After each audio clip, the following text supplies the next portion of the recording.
Bonjour à tous et bienvenue sur la chaîne YouTube de la région Hauts-de-France. Aujourd'hui, on se retrouve pour le salon Proche Orientation et nous allons découvrir ensemble le métier qui vous ressemble. Ce salon vous est proposé en partenariat avec les autorités académiques, la région académique, la DRAF et les partenaires professionnels. Aujourd'hui, on découvre ensemble le métier de conducteur routier. Et alors, comme ambassadeur des métiers, on ne pouvait avoir mieux que toi, Max, avec humour. Tu vas nous expliquer tout ça. Moi, j'ai adoré préparer ton portrait. Bonjour, merci. Bah oui. Alors, je t'explique. On est en duplex. Bah oui, parce que nous, on va à la rencontre de tous les établissements scolaires, enfin, du moins dans les 5 départements. Et aujourd'hui, toi, tu es avec le collège Charles de Gaulle à Montcornet. Salut les collégiens. Bonjour. Hey, salut. J'espère que vous avez des questions, hein, parce que Max adore répondre aux questions. Il est papa aussi. Oui. Et puis surtout, il est super drôle, alors n'hésitez pas. Venez remplir cette chaise. La prochaine fois qu'on voit le duplex, il y a quelqu'un qui est assis. Puis après, on tournera. Ouais, tout le monde va passer, là. Hein. Ils sont 4. Allez, je vous laisse choisir qui vient s'asseoir en premier. Et puis aussi, on est en direct avec, tu sais, les personnes qui sont connectées derrière l'écran. C'est formidable, cette époque, tu vois. Et nous, on a notre monsieur YouTube. C'est Loulou, il est là, Louis. Louis va nous donner bien, les écrits, il va nous transmettre les questions des personnes qui sont derrière l'écran. Donc surtout, n'hésitez pas. Louis, bah, toi, tu nous transmets tout ça. Hein. Il nous dit, il y a une question de quelqu'un, et c'est souvent pertinent, tu sais. Et j'essaie de répondre au mieux. Voilà, nous on a beaucoup parlé tous les deux aussi d'épanouissement personnel, de sacrifice. Toi, tu as la garde de tes 2 enfants, donc c'est quand même un métier qui est compatible avec ta vie de papa. Tu as connu l'hôtellerie aussi. Donc, oui, juste avant. Ouais, on va parler de tout ça. Bon, écoute, je te laisse peut-être te présenter brièvement. Je m'appelle Maxime, j'ai 41 ans, donc ça fait maintenant 20 ans que je suis conducteur poids lourd. Avant, j'étais dans l'hôtellerie et encore avant, j'étais étudiant en droit à l'Université du Littoral, à Dunkerque. Pour la petite anecdote, il m'a dit, moi, l'hôtellerie, j'avais envie de faire la fête à la place des clients, alors j'ai arrêté. C'est exactement ça.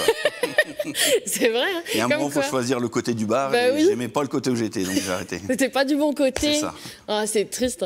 Mais oui, c'est ça. Il faut se sentir bien et votre personnalité révélera vraiment le métier que vous allez faire. Après, toi, la solitude ne te pèse pas?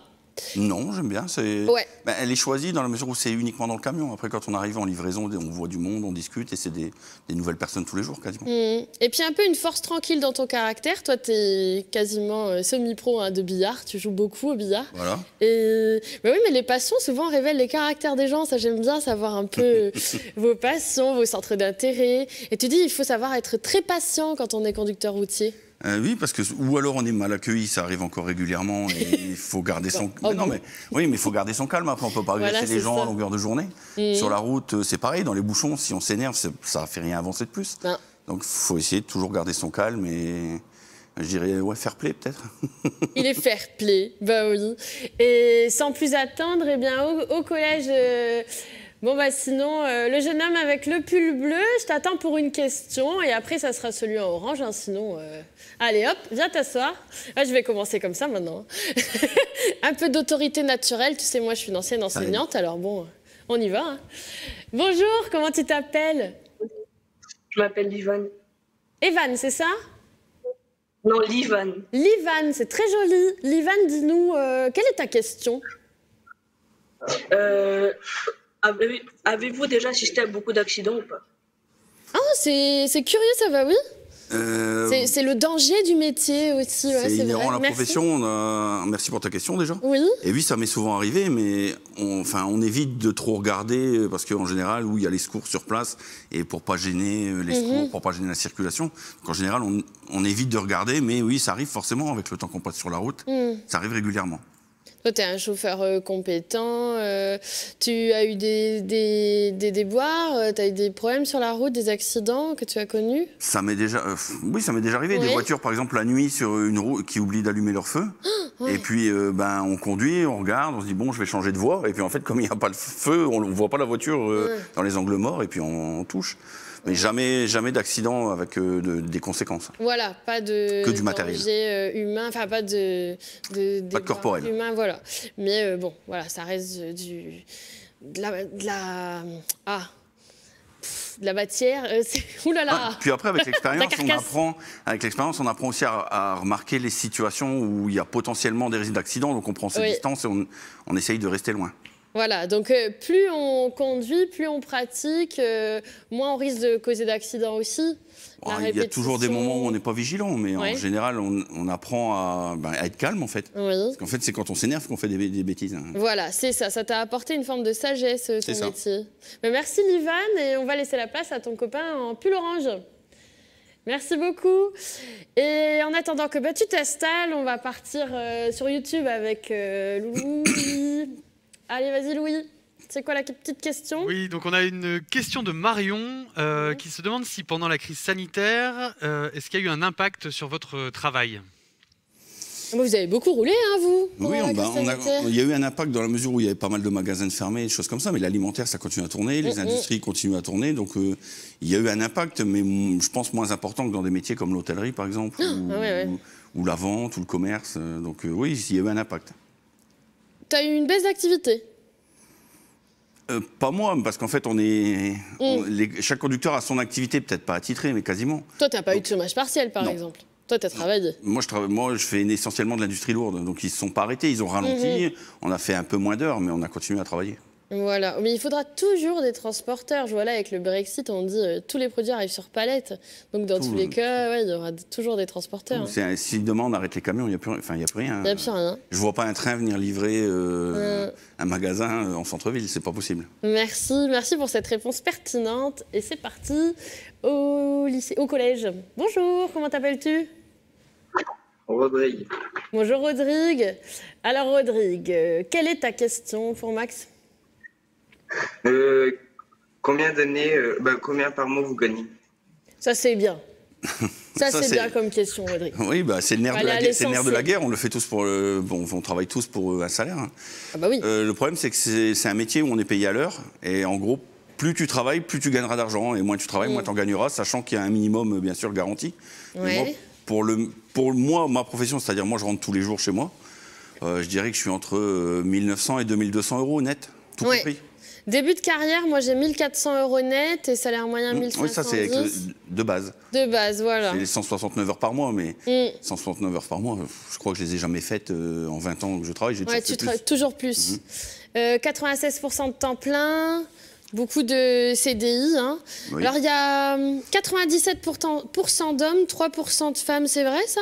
Oui, oui, les femmes dans le transport, c'est rare. Parce qu'il y a quand même beaucoup de manutention assez lourde. Après, l'image aussi, c'est pas forcément glamour pour une femme de conduire un camion. C'est carrément conduire des camions. Non, j'ai pas dit que c'était pas bien. J'ai dit que c'est pas forcément glamour et la première chose à laquelle elle pense quand elle s'imagine avec un métier, parce qu'il faut le faire après pendant 40 ans. Hein. Bien sûr, ils sont près de 35 000 emplois salariés et non salariés chez nous dans les Hauts-de-France. C'est un métier qui recrute, hein. Vraiment, ça c'est un métier... il y a eu beaucoup d'arrivées sur le marché à l'époque où il y a encore le service militaire avec le permis de conduire qui passait à l'armée. Après, il n'y a plus de service militaire, donc il y a eu un trou... voilà. Oui, la moyenne d'âge c'est 43 ans. Et dernier service militaire peut-être hein. Ouais, moi, ça doit être ça. T'es passé à côté? Oui. T'as bien raison, si t'avais pas envie d'y aller. Non, j'ai du mal. C'est toi qui voulais passer à côté. Voilà, c'est ça. On fait ce qu'on ressent. Louis, t'as une question? Oui, j'ai une question de Cody qui se demande comment vous gérez votre sommeil. Ah, alors? Ça, par contre, une question intéressante. Ouais. Je dirais qu'avec le temps, on apprend à se connaître. On sait le nombre d'heures de sommeil qu'on a besoin, mais c'est vrai que c'est jamais les mêmes horaires. Tous les jours, c'est différent. C'est vrai qu'en fin de semaine, des fois, c'est difficile. Oui. On est souvent fatigué. On parlait souvent de concilier vie personnelle et professionnelle. Ça se passe comment avec les enfants à la maison, du coup? C'est difficile. Ouais, quand même. J'ai de la chance parce que moi, à titre personnel, j'ai mes parents qui m'aident beaucoup. D'accord. Mais sinon, ça serait quasiment, peut-être pas impossible, mais ça serait vraiment une course. Encore, j'ai de la chance parce que l'entreprise où je travaille, quand je leur ai parlé de ma situation personnelle, ils te font rentrer tous les soirs, déjà. Ils m'ont fait rentrer tous les soirs. Parfois, ils peuvent comprendre, ça arrive que si j'ai un empêchement... Donc, pour l'instant, moi, à titre personnel, ça se passe bien. Ok. Puis bon, après, vous avez des jours de repos, tu arrives à passer des moments précieux avec eux. Ça t'empêche pas de vivre ta paternité, rien, quoi, comme tu dis. Mais par contre, faut pas être quelqu'un de routinier, parce que tous les jours c'est différent, tous les jours il y a peut-être un éventuel problème à gérer. Et puis un retard, des professeurs qui appellent en disant je peux vous voir, ben non, non, je peux pas. Ouais. Ou alors il faudra travailler jusqu'à 21h, mais ils veulent pas en général. Oui, je comprends. Est-ce qu'on a une question? Est-ce que... Ah, super. Vous voyez, hein. Comment tu t'appelles? Maxime. Ça va, Maxime? Eh ben, oui, tu sais que c'est le meilleur prénom du monde d'après Maxime. Maxime et Maxime. On peut dire ça. Ouais. Maxime, dis-nous, c'est quoi ta question? Alors déjà, mon père, il est routier, mais je n'ai jamais posé une question qui est assez basique. Qu'est-ce qu'il y a comme filière dans logistique? La logistique. Ouais, la logistique, c'est une filière à part, et forcément, c'est dépendant du transport, mais il y a cariste, il y a préparateur de commandes, après, je connais pas tout, parce que c'est pas vraiment ma spécialité, moi, c'est plus vraiment le transport. Mais en logistique, oui, il y a aussi de l'emploi en logistique. Oui, il y a de l'emploi en logistique. Après ça, c'est peut-être des horaires plus fixes. C'est des horaires plus fixes, souvent décalés, mais c'est devenu un métier, c'est à part entière, la logistique, maintenant. Et après, si tu veux parler vraiment de ton métier, moi, je voudrais éclaircir un petit peu le métier de conducteur routier. On peut l'obtenir. Donc, il y a un CAP conducteur-livreur de marchandises. Il y a un CAP conducteur routier marchandises. Il y a TP, conducteur-conductrice routier de marchandises sur porteur. Ah oui, c'est les porteurs, ok. Conducteur-livreur sur des véhicules légers. Oui. Voilà, avec la crise sanitaire, ceux-là, ils ont explosé. Oui. Et conducteur de transport routier marchandises sur tout véhicule. Toi, tu as toujours été sur camion? Toujours poids lourd, oui. Et donc, il y a un bac pro conducteur, transport routier marchandises. Toi, c'est celui-là? Non. Tu n'avais pas fait ce bac-là, toi? Ah oui, d'accord. Parce que j'ai un bac économique-social au départ. Oui, c'est vrai. Il a fait un bac économique et social et un doc de droit à l'université en 2 ans. Je ne l'ai pas validé. Tu ne l'as pas validé? Tu travaillais en même temps que tes études? Je travaillais en même temps que mes études et puis après, j'ai travaillé en même temps que mes études dans l'hôtellerie. Et forcément, après, quand on a un pied dans le monde du travail, c'est difficile de continuer à aller à l'école parce qu'on se dit plus je travaille, plus je vais gagner d'argent. Et puis on veut son autonomie. Tu voulais gagner ta vie, surtout. Ça, tu m'en as beaucoup parlé. C'était important pour toi de gagner ta vie. Super. Un petit duplex, on y va. Bonjour, comment t'appelles-tu? Bonjour. Mathis. Baptiste? Mathis. Mathis. Bonjour Mathis. Mathis, quelle est ta question? En quoi consiste votre métier? Ah oui, une journée type. Journée type, en général, c'est un chargement le matin. Après, forcément, il y a la route, c'est le but de conduire. Ouais. Ensuite, il y a des déchargements selon les endroits où je vais, des usines ou des magasins ou des centrales. Et ensuite, un rechargement pour retour au point de départ. Pareil, en fonction de ce que je recharge, des magasins, des usines, voilà. Après, journée type, il n'y en a pas vraiment. Je veux dire, le matin, je ne commence pas forcément à la même heure. Je peux avoir des bouchons, donc forcément le soir, je vais rentrer plus tard. Je peux arriver chez un client, la marchandise n'est pas prête, ou alors elle est prête en avance. Donc, il n'y a pas 2 journées identiques, en fait. Moi, à titre personnel, c'est ce qui me plaît. Il n'y a pas 2 journées pareilles. Bon, ça me permet de mettre en lumière quand même les images qui ont été prises par nos équipes de région. On est venu te voir dans ton cadre de vie. Alors, qu'est-ce qui se passe sur ces images? Là, on me voit en fait faire le plein de carburant et arriver sur une base logistique de l'entreprise pour laquelle je travaille. Et là, il y a quand même une routine. Enfin, après, tu dis c'est pas les mêmes livraisons, c'est pas tout ça, mais il y a des gestes quotidiens qui reviennent. Forcément. Oui. Le camion, il faut faire le plein. Et puis après, les bases logistiques, elles se ressemblent toutes, mais on s'y habitue. Et moi, je sais qu'à titre personnel, par exemple, j'ai pas de GPS, je regarde plus mes cartes parce que je connais à peu près tous les clients. Tu connais le territoire. Ouais. Il y a écrit ton nom, Max, sur ton camion? Oui, c'est un cadeau qu'on m'a fait et je l'ai toujours mis sur le pare-brise. C'est toujours le même tracteur que tu as? Oui. Super. Oui, il est attitré. Après, il est beau, en ce moment, pour les conditions d'hygiène, bien sûr. Ah ouais, c'est vrai. Et puis, après, c'est plus facile, on peut laisser des affaires dedans, pas toujours tout enlever d'un jour sur l'autre. T'as ta petite couchette pour faire tes petites siestes? Oui. On est bien dans son camion. Moi, j'adore les camions, ça m'a passionné. C'est très confortable. Ouais, c'est ta petite maison, en fait. C'est ça. C'est vrai, puis là, vraiment, vous avez besoin de confort. C'est peut-être bien de rentrer tous les soirs aussi, hein. Là, avec la crise sanitaire. Ouais, moi, si j'avais pas eu ma situation personnelle comme ça, j'aurais préféré continuer à être sur la route. À faire plus de C'est moins route. fatigant. Ouais. Parce qu'en fait, quand on s'arrête le soir, on est sur place pour aller manger, pour se laver. Tandis que moi, je dois encore rentrer chez moi, j'ai des choses à faire. Mais là, Lucas et Molly ont 10 et 12 ans. Et on les salue d'ailleurs. On est fiers de votre papa. Et peut-être, oui, à l'avenir, tu prendras d'autres fonctions quand ils seront plus âgés. Ouais, peut-être. Mais on n'est pas toute la vie, tu sais. Jamais quitter les oiseaux. Ils s'en vont pas du nid comme ça, tu sais. Toujours Ça avoir va. un œil sur les petits loulous. Alors, dis-nous tout. Louis, tu as une question ? Oui, Margot, on a une question qu'on avait reçue sur le formulaire d'inscription, une question de Cassandra qui voulait avoir des renseignements sur le métier d'affréteuse de transport routier et les formations à suivre et les établissements qui proposaient ces formations. Tu vois une jeune femme affréteuse. Par contre, en affrètement, il y en a beaucoup plus qu'en conductrice. Ah d'accord. Mais En quoi ça consiste, le métier d'affréteuse? Peut-être ça va intéresser... L'affrètement, en fait, c'est trouver des chargements et pour des destinations bien précises. C'est le poste avant vous. En gros, c'est notre donneur d'ordre. Ok. Celui qui appelle le conducteur en disant tu vas à tel endroit, pour tel endroit, à telle heure, etc. Qui envoie. Bon, maintenant avec l'informatique embarquée, ça s'est beaucoup simplifié. On a un écran, on reçoit tout et on téléphone uniquement en cas de problème. Mais en général, je crois que c'est un bac pro transport logistique. Bac pro de transport logistique. Si vous avez des questions dans ce domaine, hommes et femmes confondus d'ailleurs, moi j'insiste pour la parité dans tous les métiers. Ça te ferait plaisir d'avoir des collègues femmes aussi? Il y en a dans l'entreprise où je travaille, il y en a 2. Cool, super, on les salue aussi. Et oui, surtout, n'hésitez pas à vous rapprocher de votre professeur principal, de demander au CIO. Après, nous, on a des fiches métiers qui vont vous préciser un petit peu les fonctions des métiers sur procheorientation.fr. Mais surtout, n'hésitez pas, prof principal, CIO. Ah, on a une question en duplex. Super. Quelle est ta question? Avez-vous beaucoup voyagé dans les pays étrangers?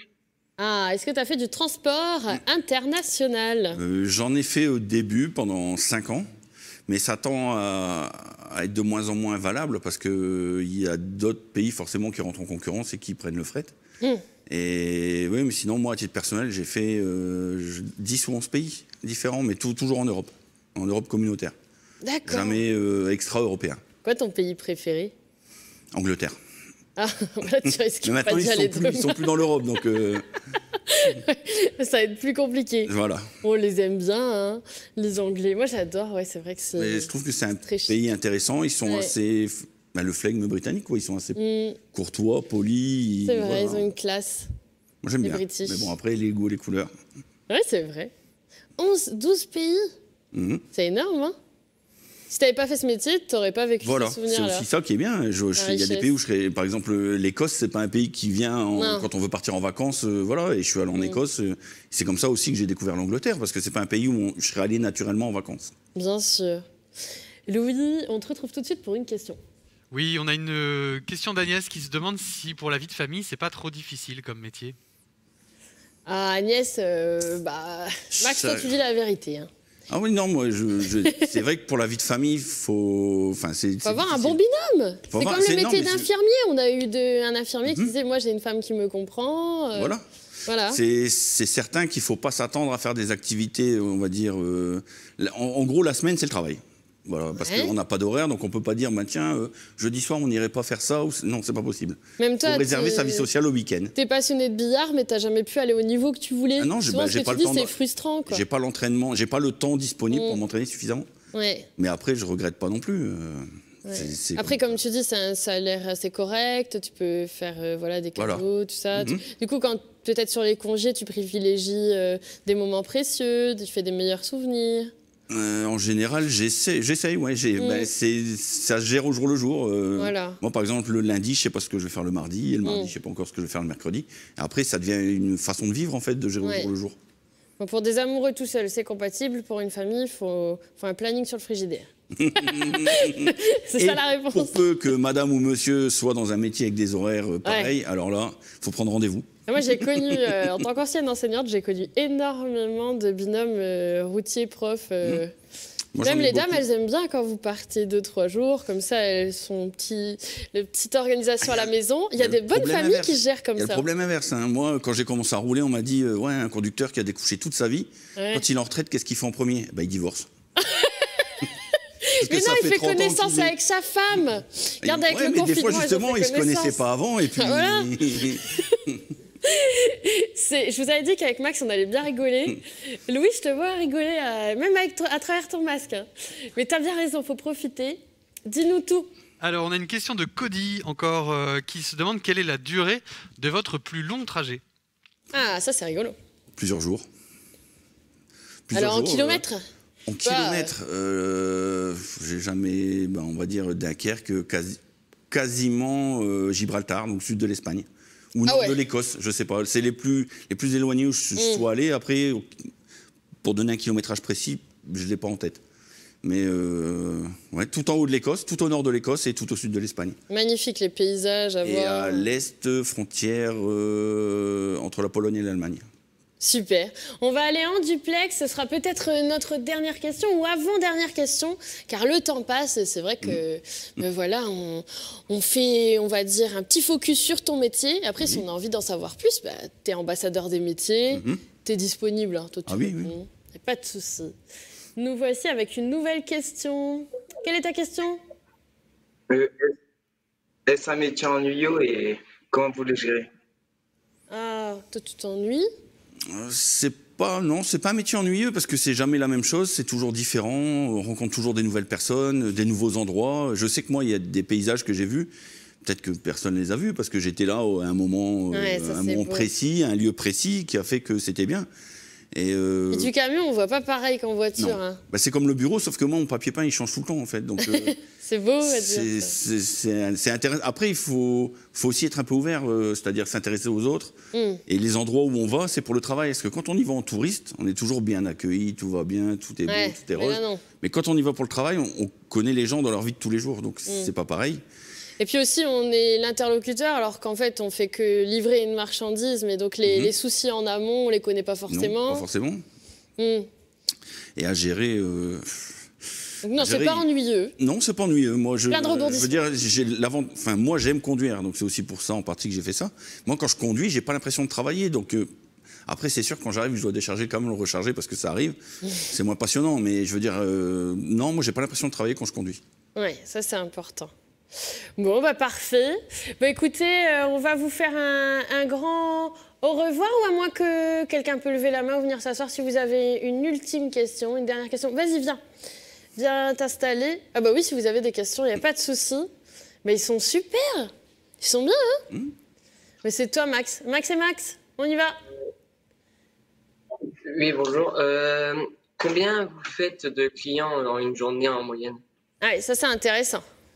À titre personnel, j'en fais 4, mais j'ai des collègues qui en font 10, 12. Ça dépend de la durée des trajets, en fait. Moi, je suis plus tourné vers l'industriel, moi, ce que je fais. Ouais. Mais j'ai des collègues qui font ce qu'on appelle la distribution, c'est-à-dire les magasins. Donc, ils partent le matin, ils ont 10, 12, 15 magasins à faire. Et 5 ou 6 pour le retour dans l'autre sens. On parlait... L'avantage, c'est que... Comment je pourrais dire? C'est la diversité dans le transport. C'est-à-dire on peut faire du frigorifique, donc de l'alimentaire, on peut faire de l'industriel, on peut faire de la distribution, on peut faire... on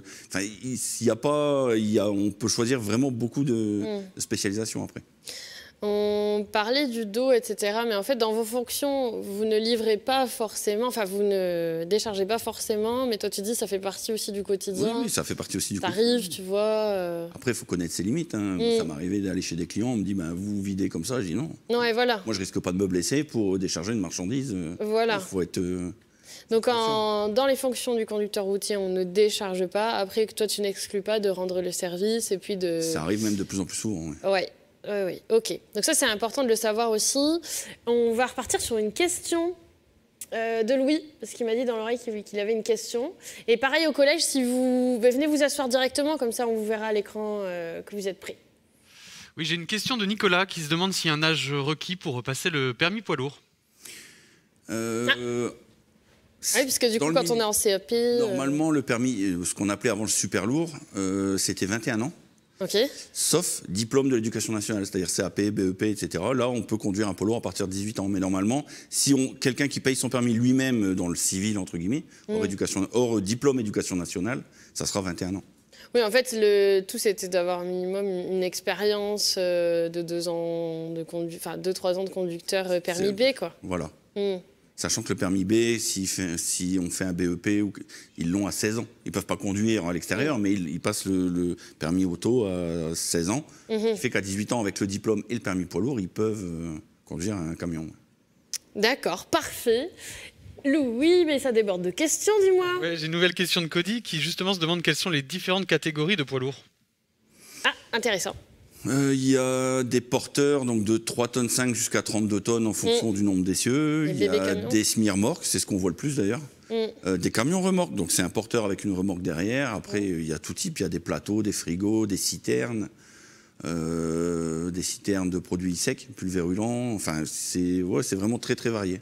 Et après, il y a du convoi exceptionnel. Je sais que... Ah oui, ça aussi. Ça doit être un métier impressionnant aussi. Parce qu'il y a un engagement, il y a une responsabilité énorme. J'exclus pas d'essayer un jour quand même de le faire avant la fin de ma carrière. T'adores les challenges, toi. J'aime bien. Ouais, mais t'as bien raison. T'as bien raison. Au collège, c'est bon pour vous ou une ultime question? Dites-moi tout. C'est bon? Allez. Bon, bah, on vous fait au revoir comme ça. Salut tout le monde. Au revoir tout le monde. Salut, merci à vous. Vous étiez super, un super groupe. Moi, j'ai adoré discuter avec eux. Toi aussi?